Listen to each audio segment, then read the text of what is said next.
ઓમ ગણેશ, આ 4 મહિના જે છે એમાં 4 મહાદાન બતાવેલા છે. હવે એ મહાદાન એવા છે જે બધા કરી શકે એમ.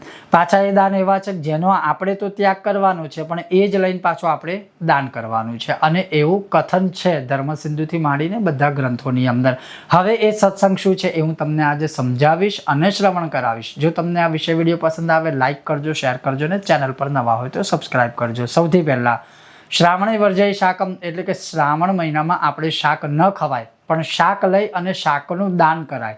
તમે તમારા ગોર બાપાને દાન કરી શકો, મંદિરમાં દાન કરી શકો, કોઈ ગરીબને દાન કરી શકો, જ્યાં અન્ન ક્ષેત્રો ચાલતા હોય ત્યાં દાન કરી શકો.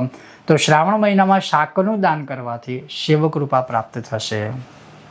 દહીં ભાદ્રપદે તથા ભાદરવા મહિનામાં દહીંનું દાન કરશો તો લક્ષ્મી કૃપા પ્રાપ્ત થશે.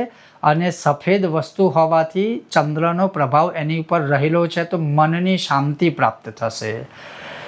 પછી આશ્વિને પયઃ અશ્વિન મહિનામાં એટલે કે આસો મહિનામાં પયઃ એટલે કે દૂધનું દાન કરીશું તો અવશ્ય માનસિક શાંતિ મળશે. કેમ કે દૂધ ઉપર પણ ચંદ્રનો પ્રભાવ છે અને શિવજીની પણ વિશેષ કૃપા પ્રાપ્ત થશે. અને કાર્તિકે દ્વિદળમ એટલે કારતક મહિનામાં 2 દળવાળા જે અનાજ જેમાંથી ઉગતું હોય, ખાસ કરીને કઠોળ છે, મોટા ભાગના કઠોળ છે દ્વિદળૈહી 2 દળમાંથી ઉગતું હોય છે. તો ચણાની દાળ હોય, અડદ હોય કે પછી મગ હોય કે ચણા હોય, આ જે બધું કઠોળ છે એ દાન કરીએ કારતક મહિનામાં તો નવગ્રહોની કૃપા પ્રાપ્ત થતી હોય છે. તો કહેવાનો અર્થ ફક્ત એટલો છે કે જેનો આપણે 4 મહિના ત્યાગ કરવાનો છે એ જ વસ્તુ લઈને આપણે દાન કરવાની છે તો વિશેષ કૃપા પ્રાપ્ત થતી હોય છે.